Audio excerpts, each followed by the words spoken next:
Guys আগে ভিডিওটি দেখি তারপরে পাবলিকের দেওয়া ফানি কমেন্ট পড়বো।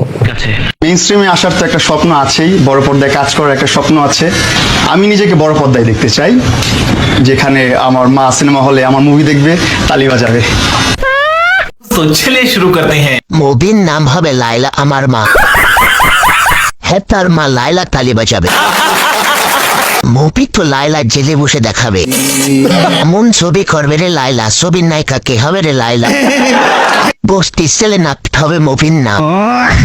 মুভির নাম হবে মামুন লাইলা। মুভির নাম হবে লাইলা আমার মা। মামুন বলছি, হিরো আলমের সাথে যোগাযোগ করুন। আর মুভির নাম হবে আলিফ লাইলা। মুভির নাম লাইলা আমার আম্মা জান। ওসা জিনিসে মাসি বেশি বসে, আল্লাহ পাক এদের হেদায়েত দান করুন। আল্লাহ নিচে চলুন, কথা সত্য। জি, অবশেষে আমরা একটা জাউরা পোলাকে নায়ক হিসেবে দেখতে পাবো। ওয়াও।